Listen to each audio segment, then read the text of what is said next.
They are considered the ultimate rescue squad.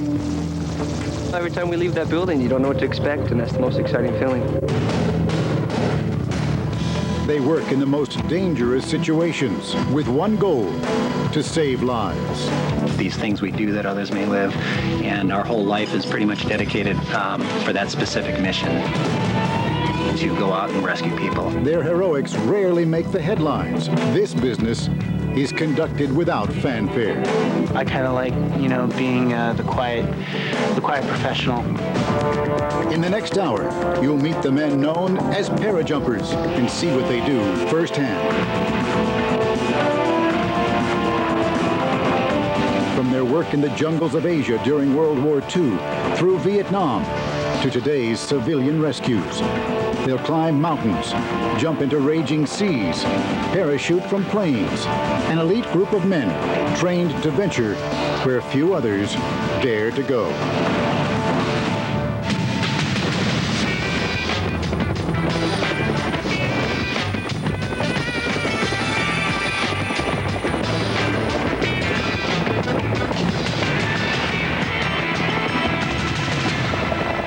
It takes a certain kind of person to put his life on the line in the course of a job. Typically, we think of firefighters and police officers. But here on this Long Island military base, and on just a handful of others around the world, a select group of highly trained men work to hone the skills that make them the ultimate search and rescue team.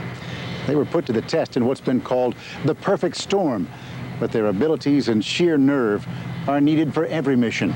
In wartime, that means taking these choppers behind enemy lines to rescue fallen pilots. In peacetime, it means saving civilians. It's a windy and cold spring day on San Francisco Bay. Tim Young is lowered on a cable that's suspended from a helicopter.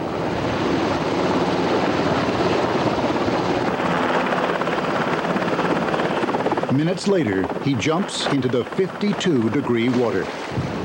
He waits in 5-foot swells as 4 of his co-workers take the plunge. Stung by the high-powered wash of helicopter blades, they make their way back up by quickly climbing a ladder few could navigate even on dry land.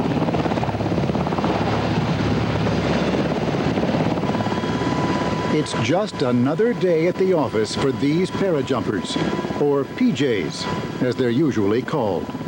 Happy guy. Very happy guy. I love it. It's a great job. It's a little cold, water's a little chilly, but that's a lot of fun. Not everyone could do it, and it's great going out there in a helicopter out there in San Francisco and doing our jobs. Joe and Tim are 2 of just 350 PJs in the world.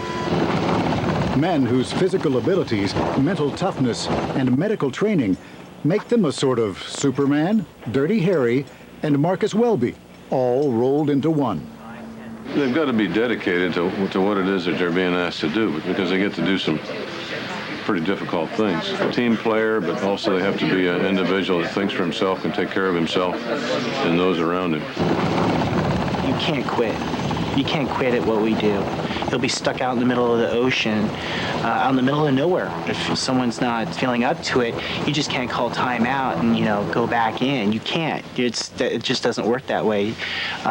So having definitely an attitude of just never quitting. They are expert swimmers, skydivers, medics, and mountain climbers who are well schooled in desert survival, underwater maneuvers, and firearms use. If you're in serious trouble on top of a glacier, in the middle of a jungle, or at the bottom of the ocean, these are the men you want to see. Woo! A good one. Let's see here, my fun meter is pegged. You know that we're going to do everything we can to get there. You don't know what to expect, and that's the most exciting feeling. Start 5, 4, 3, 2, 1. With unique abilities come equally special assignments. PJs are stationed around the globe during each space shuttle launch in case something goes wrong. They helped with recovery efforts during the recent Alaska air crash off Southern California. and were first on the scene when TWA Flight 800 disappeared from radar in 1996. PJs crawled through pancaked concrete and diagrammed damage when the San Francisco earthquake flattened buildings and overpasses in 1989. We have mountaineering capability, medical capability. We work in areas under stress. You can stabilize the environment with mountaineering equipment. You have the ability to descend into, let's say, a collapsed bridge environment. Parajumpers are part of the Air Force and Air National Guard's special operations. But unlike the Navy SEALs or the Army's Green Berets, whose duties include the dark side of warfare, PJs play a slightly different role. We're the search and rescue rather than search and destroy, so that's a good feeling for us. The PJ's primary mission is combat search and rescue, to find and recover pilots and other personnel behind enemy lines. In peacetime, PJs assist in all kinds of state and federal emergencies, including natural disasters and civilian rescue operations. I never want to say I can't do something. I always want to say I can do it, or I'll find a way to figure it out to do it.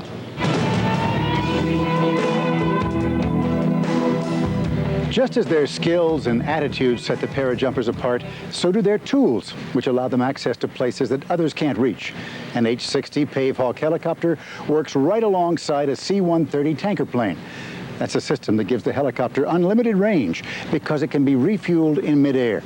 It means that parajumpers can get to people stranded far offshore or many miles from an airbase.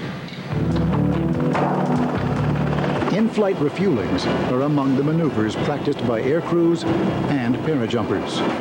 I'll be your supervisor flying today. Tonight, the PJs are briefed for a mission by the men who are an indispensable part of their team: the pilot, navigator, engineer, and loadmaster. Local weather, 290 at 16, gusting 20. They're using runway 32. Altimeter is 3009. The PJs will target shoot and rappel from the helicopter on ropes in the dark. Night vision equipment is essential. The chopper operates with no lights, just as it would in what's called a real-world situation. Okay, but watch this wind. It will knock you on your butt if you're not already on your butt. They don't want the enemy to see them coming. Surprise isn't always necessary, but speed is crucial.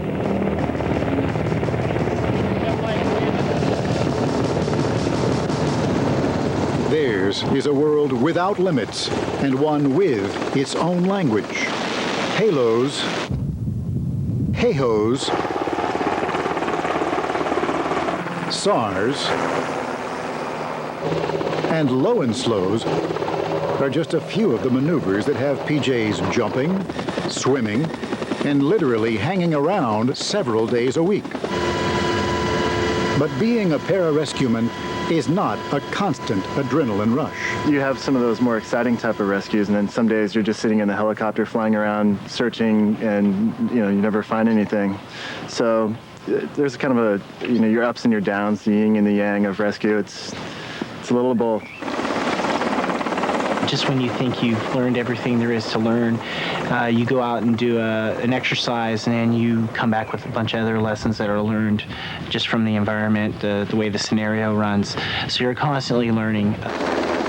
Regular rehearsal aims to keep pararescuemen ready at all times for almost anything. You have to be respectful of your environment. Any little thing out there could either seriously injure you or kill you. So we train a lot, and through our training, you can go out and do a mission and not really have to think too much about the little things, just think about the big things. But nothing could prepare even highly skilled PJs for what they faced in the Atlantic Ocean on Halloween Eve, 1991. The story of the perfect storm and the parajumpers coming up next.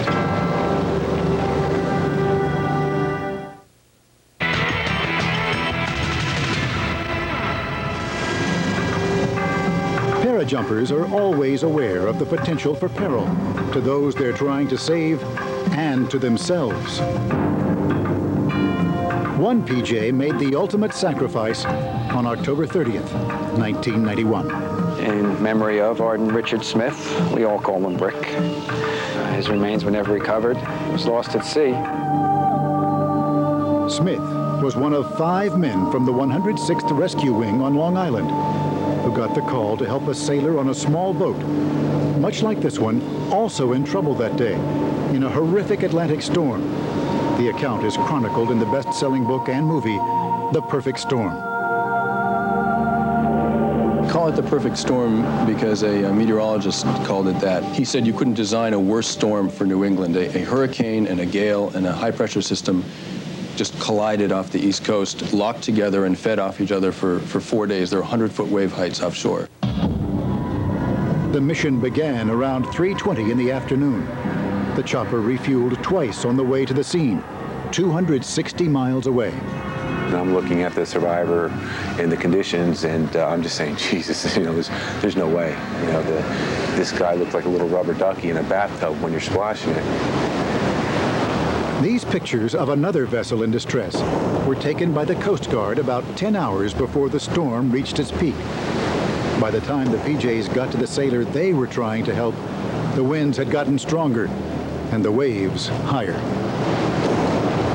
The strength of the wind was so strong that it would just blind you and it would pick these waves up. Yeah, I've never seen anything like that before.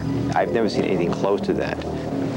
A rescue would require the 2 PJs on board, Smith and John Spillane, to use every ounce of training, experience, skill, and guts they had.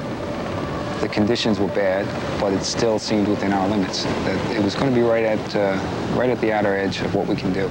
Rick Smith and I were convinced that we could make it to the boat, that we could board the boat, and we could remove the sailor from the boat. What we couldn't do was board the helicopter from the water. By now, it was dark. Night vision equipment cast an eerie green glow. The pilot, a former PJ who was fighting to keep the craft above cresting waves, made a decision. It was safer for all not to attempt a rescue. After all was said and done, about 45 minutes worth of discussion, not just myself, but we all came to pretty much the same conclusion. I made the final decision, and I told the guys, I think we're out of our league tonight. On the way home, the helicopter took on fuel once more, but would need a 4th fill-up in midair to make it back. It was 8 o'clock. Just prior to that, it was like all hell broke loose. Turbulence got extreme and very, very rapidly. The C-130 was being buffeted, was being pushed and just thrown around. The third variable is my helicopter. My helicopter is being just thrown all over the sky, okay, up and down, side to side. I had to fly extremely aggressive, but I was flying for our lives, so I had to do that. After dozens of desperate attempts in extreme conditions, refueling was no longer an option for Commander Ruvola. Ditching the helicopter was. I didn't think we were going to survive. I felt very sad that we were going to have to go down and face what was below in the ocean. It was a very courageous decision to make, and when he made it with full conviction. Ruvola made a controlled descent so Spillane and others could save themselves. Their only hope was to jump into 60-degree water that swelled every few seconds to heights of 70 or 80 feet. With the wind blowing, the waves, the pitch black, you couldn't tell where the waves were at.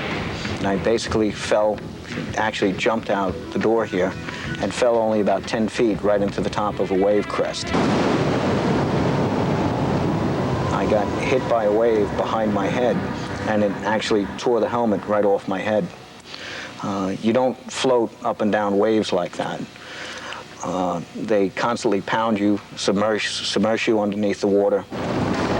Rick Smith bailed out into the darkness, followed by John Spillane. I remember falling. I remember losing my body position. I remember falling back to earth. And then my next recollection is being in the water. I do recall having enough time during that fall to think, this is too far. I'm falling a long time. Spillane was badly injured, with 9 broken bones and a bleeding kidney. Mayday, mayday, mayday. A distress call was made before Ruvola and Mioli went down with the helicopter and managed to live.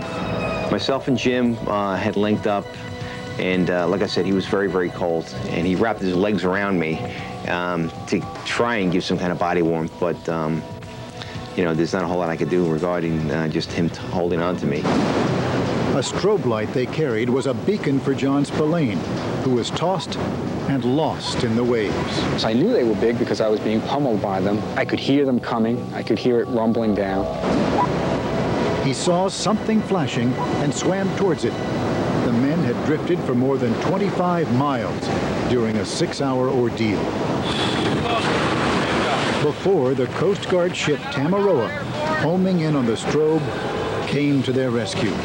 Still, survival was not assured.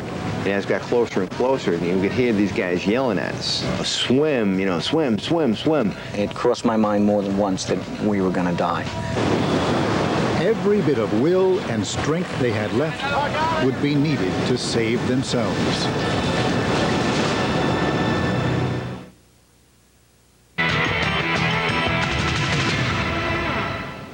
The parajumpers' commanders had laid out the mission in this flight planning room. The PJs and their support team left their Long Island base and headed out into the stormy Atlantic. But even they could not deal with such extraordinary weather conditions so bad, it forced the 5 men down into an unforgiving sea.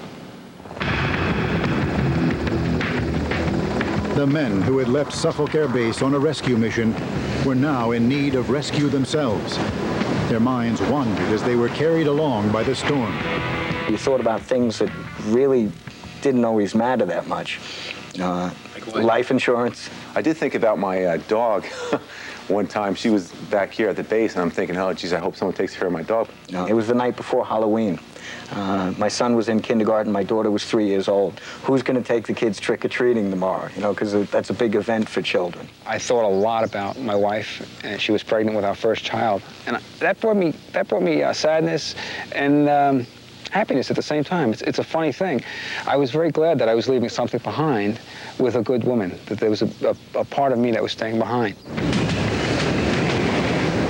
A Coast Guard vessel spotted them, its crew urging the survivors on. They were screaming at us, okay, you know, swim, swim, swim, swim. And I remember saying to myself, what do you think I'm doing, man? Well, I mean, here we are dying. We're doing everything we could. These guys are yelling at us, you know, cursing us out, you know, to swim, you know, and, you know, we finally get there. Valiant efforts from the Coast Guardsmen enabled them to maneuver their vessel as close as possible to the survivors. But getting on board after treading water and suffering from exposure in tremendous seas was another trial, especially for Jim Mioli. His mental awareness is drifting in and out now of coherency. I grabbed him, and I got right up in his face, and I explained that to him, okay, in not very eloquent terms. But I told him, I said, Jim, when you get on this ladder, you hold on to it with everything you got. You're either going to grab onto this ladder or you're going to die. The boat was being rocked by violent waves and more than once threatened to end up on top of the men. I looked up and there was the bottom of the ship, and I was thinking, oh God, this is it. That's when I really thought we've had it. You know, this boat's going to come crashing down on our heads. But it didn't. Mioli, Bouchard, Rivola, and Spillane made it to safety. I was in a state of what's known as compensated shock for 36 hours. That's a long time. The average individual doesn't last that long in a state of compensated shock without some kind of medical intervention. Throughout it all, the beleaguered survivors were aware of one thing, that PJ Rick Smith was still out there. His training and experience could help sustain him only for a while. If he'd been injured in his fall to the sea or by the weather conditions themselves, there was little hope for his survival. There was no final point where they told me that Rick was lost. As I laid in the bunk on Tamaroa, I knew Rick's chance were becoming slimmer and slimmer. Smith's wife, Mary Ann, was waiting on Long Island with their 3 daughters, one who had just been born. Husband and father would not return. The search effort went on for another 2.5 to 3 weeks. I think that the impact, could have been so traumatic that, he just didn't recover from that. He was a tremendous PJ, very calm, quiet, but very, very confident. And when he spoke, people would heed to what he had to say. The loss of a comrade is a tremendous thing. It's a tremendously emotional thing that we all live with the possibility of always. Putting their own lives on the line to save others is the pararescueman's creed. That others may live is not just a slogan. Losing Rick was extremely heart-wrenching. He gave the ultimate sacrifice. He went out to save somebody else's life, and he lost his own. That's our whole mission in life, is to save lives. And when we can't do that for some unforeseen happening, it just, it does hurt, because that's what we train for. Smith was in top physical condition, an absolute must for PJs. Performing at their peak can't overcome nature's fury, but it's the only way to confront it. Training is tough by design. See how they do it next.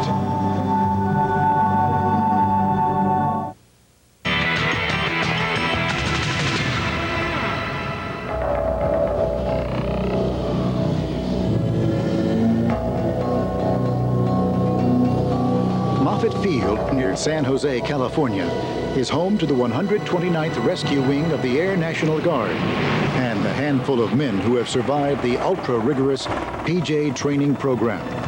Because of its location, the parajumpers stationed here are called on for many water and mountain rescues, saving people who can't make it out of the snow or sea.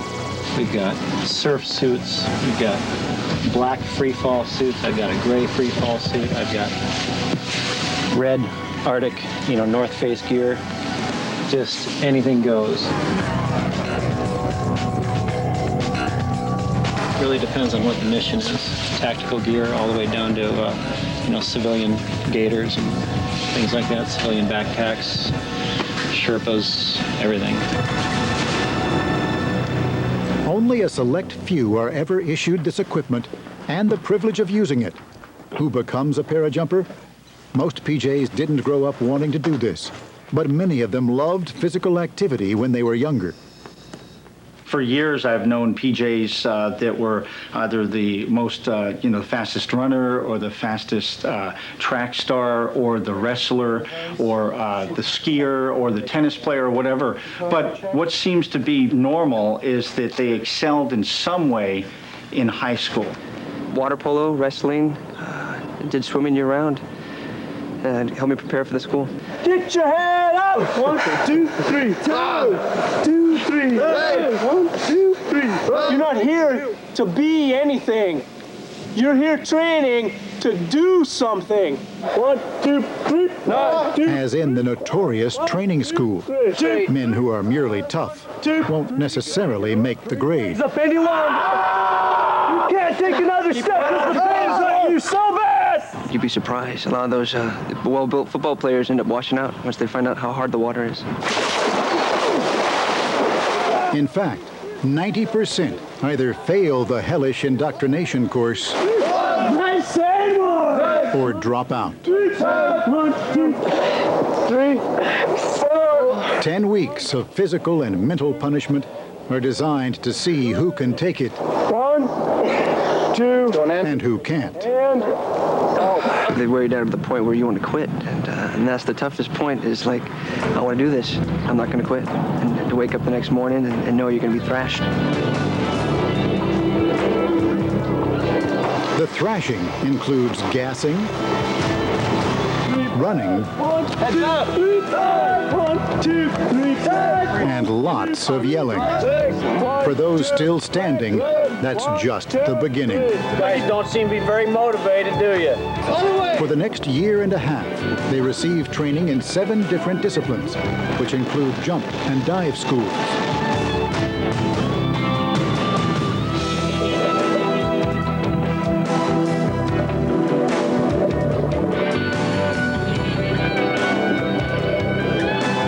Prospective parajumpers are dunked and disoriented during lengthy courses in underwater escapes. Survival training is a must. Worms are a good source of protein. Okay, don't eat right on. Best thing is if you rinse these things off in water, makes them kind of defecate themselves, so all of the encasing. Combat medic courses are also on the menu.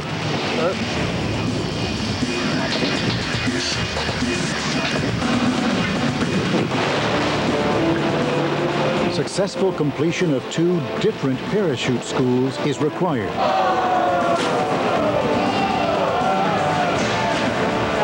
Water landings are simulated in a pool, where trainees must struggle for air in a number of ways. In this exercise, the parachute is deliberately draped over jumpers who have to find a way out while underwater.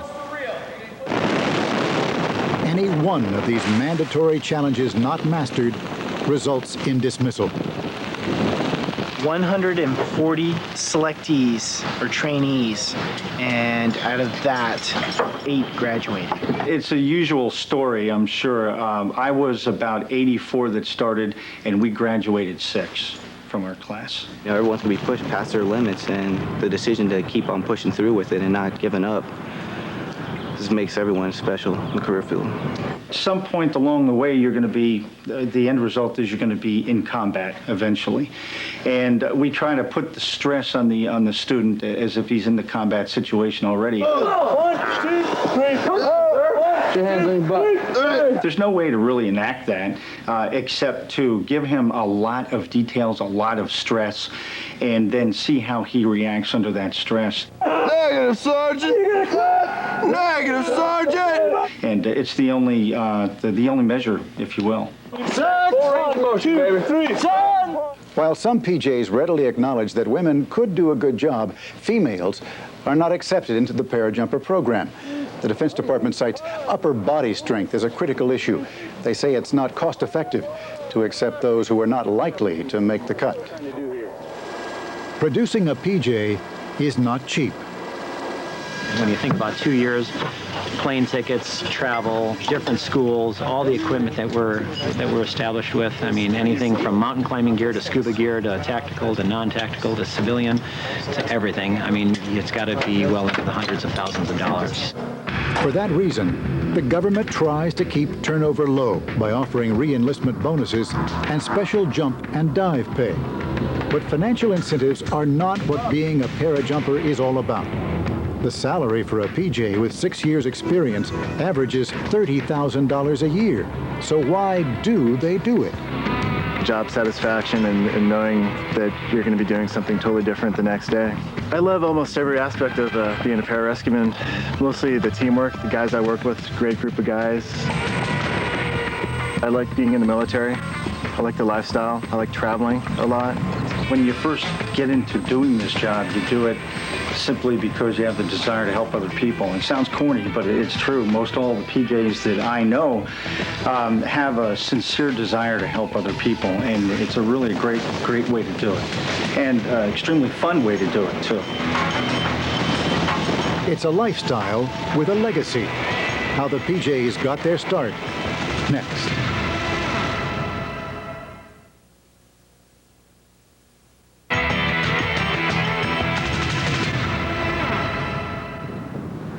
Their mission statement, short and simple, is written all over parajumper headquarters, inside and out, and speaks of heroics that have a proud history. The concept of a rescuer who could also administer medical help was born in the jungles of World War II, when 21 people were forced to bail out of a plane near the China-Burma border. There was only one way to reach them, by paradrop. Several men with medical training volunteered to go into the remote and uncharted territory. Their heroics saved lives and helped establish the parajumper as an essential force.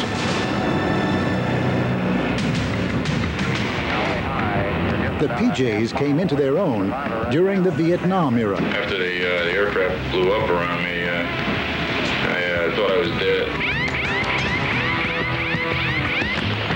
I was in clouds all the way down to the ground just about, and when I landed, that was part of my first thoughts too, was I better be prepared to stay here for a while.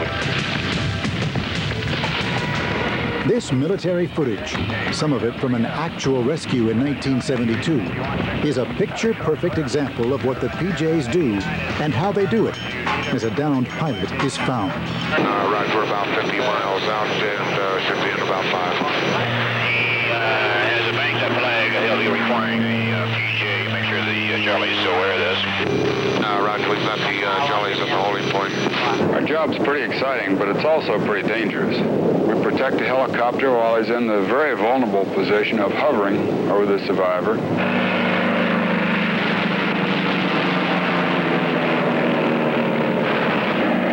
as soon as you two get through, go out and pick up the Jollies and bring them in. And that's what was remarkable about it. I never expected to see a helicopter that quick. We're going down as fast as we can go. This thing won't go any faster.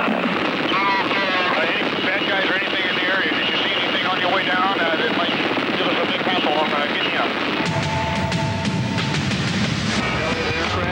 A PJ is lowered on a penetrator, a heavy probe that smashes through a tangle of trees and plants.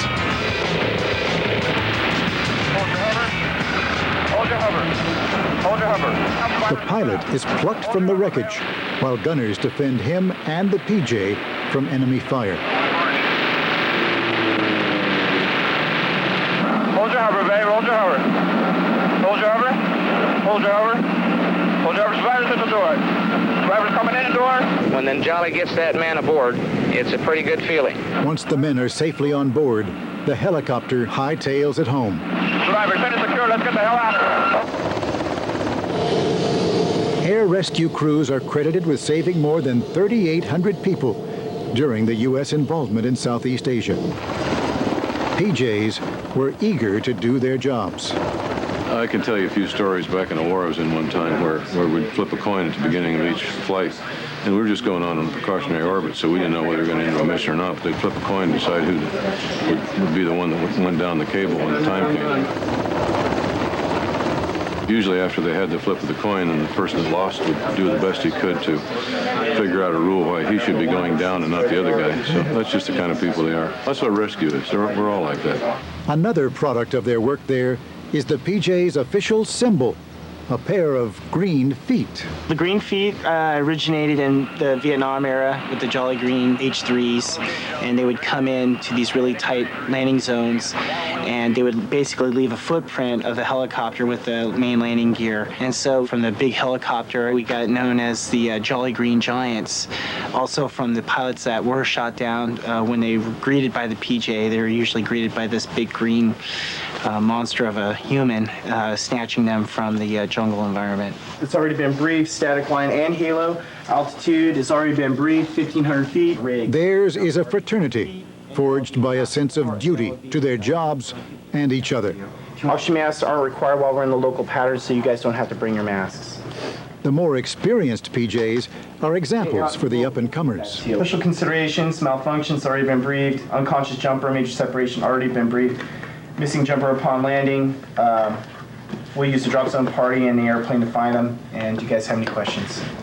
They're your brothers when you need someone there. They're your dads when you're misbehaving. Just relying upon their expertise and their experiences, it's a comforting factor. Even looking out of the plane over the ocean, 900 miles off the coast, just looking right beside you at your teammates, and you know everything's gonna be okay. And I think there's a certain shared of brotherhood that, you know, they have the same type of fear as you do. And we all try to mask it a little bit, you know, and keep it in a control sense. But with that fear and that risk, there's a certain amount of bonding that I think occurs within people. Relay visual signals for course correction. Just everything's standard. This will be steady, or on final steady. Each pumping motion for static line will be 5 degrees correction in that direction if I lose comm. And that's pretty much it. You guys got any questions for me? I don't have any. I'll sit and talk with Tim here on our procedures in the back and all that. Okay? We'll make sure everything's cleaned up for you, Johnny. Okay, great. Thank you. The connection is not only to fellow PJs, but dozens of experts who are part of every training exercise and search and rescue mission. Yeah, see, that's gusting to like 13 or 14. Just as people in trouble depend on the parajumpers, the PJs rely on others. Though the role of each team member is distinct and different, none is more important than another. Even the PJs are impressed by what their colleagues do. It's not only us, but like yesterday, we were underneath the helicopter, just about to do the rope ladder. I look up and here's this so many 1,000-pound helicopter hovering 10 feet above my head. I was like, those are some amazing pilots. Every person in this pre-flight briefing is part of the pararescue effort. So is the man in a building next door. He packs the parachutes, redoing his work if it's not exactly right. Attention to detail is everything, and discipline is pounded into you even much more so than the average Air Force. Any aircrew member knows about attention to detail, especially in pararescue where minor things that you do that could go wrong end up affecting people's lives. Being assured and in command is important, especially when parajumpers are faced with what they call a sporty situation. Sporty does equal bad or difficult. If I'm doing my job, it hopefully won't be a sporty night. If I'm not doing my job, then that always allows the possibility of somebody getting hurt. That's not really what we're trying to do. So we'd like to try to keep it as safe as we can. And if it does get sporty, then I'm probably delinquent in my responsibilities. Yet PJs live for that one incredible moment that will test all their abilities. Flared out, first man's out. Second man's out. Third man's out. There's a healthy sense of competition and even envy when others get the call. Absolutely, yeah. You could be in the section ready to go, and the guy next to you didn't take lunch, and he gets the mission. So, yeah, very definitely there's competitive feeling there. I really wish why wasn't I there? My pager, is right there, or maybe it wasn't there.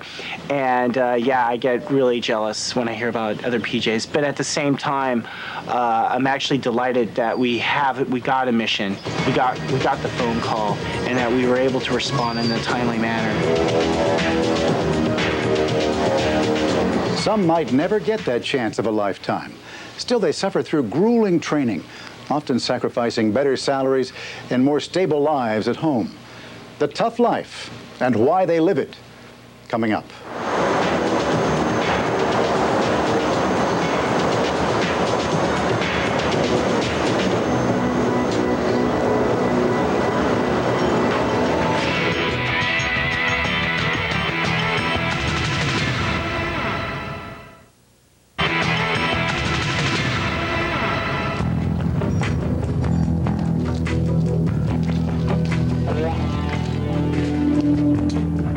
My name's Tim Young. I'm a senior master sergeant, United States Air Force, pararescueman. I'm 41 years old.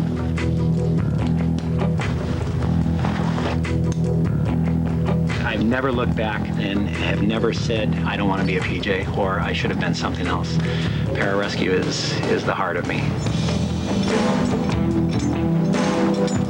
Wearing the distinctive maroon PJ beret, Tim looks like he walked off a recruiting poster. Okay. He is a good advertisement for the service.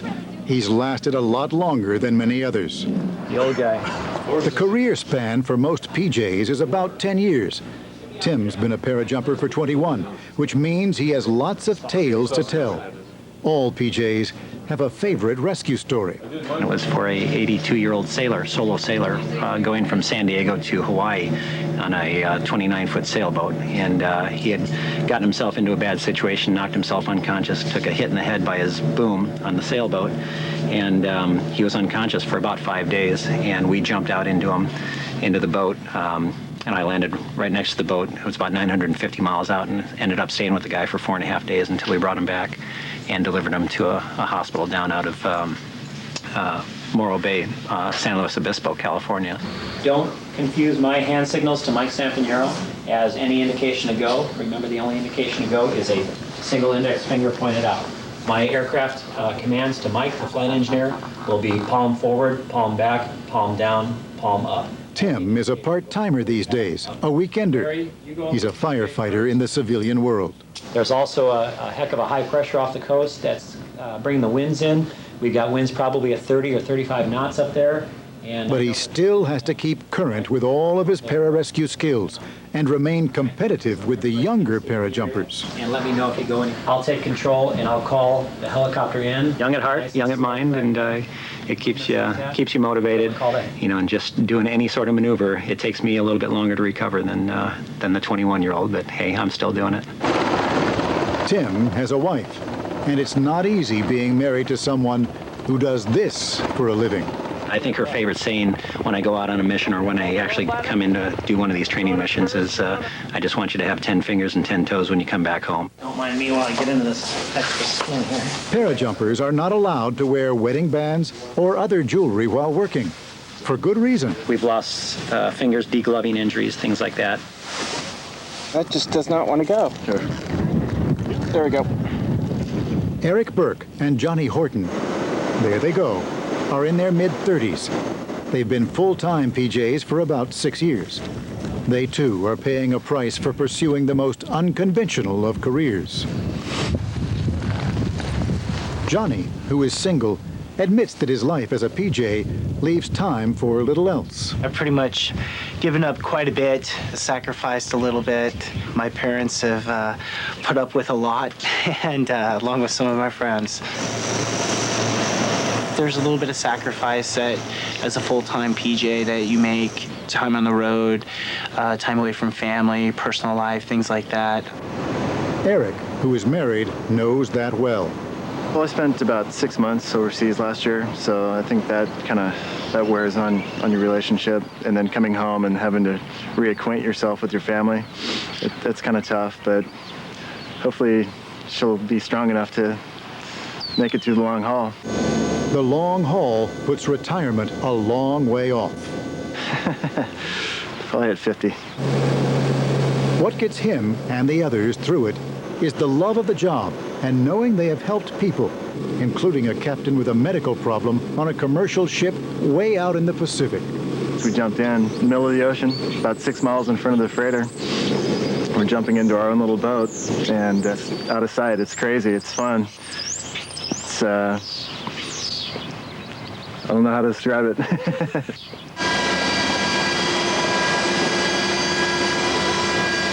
Knowing they'll never have to sit behind a desk from 9 to 5 adds to the appeal of being a PJ. Can't do it.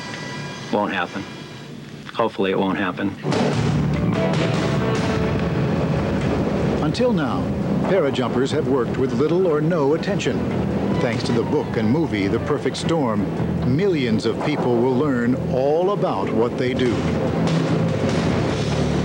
I kind of liked it when they didn't know what we did, because now we have to live up to the media, so it's going to be kind of fun and different.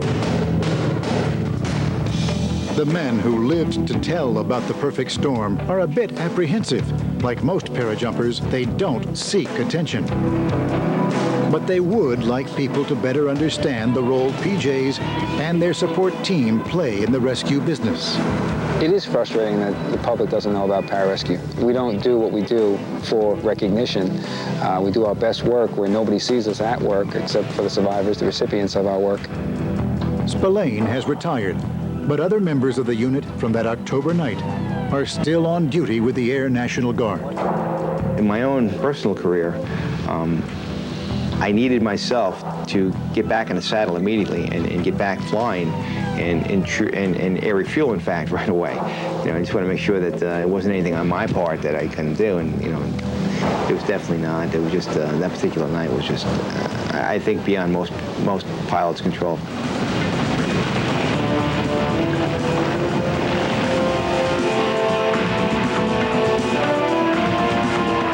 Since then, he and the others have quietly made many rescues with the simple goal of saving lives.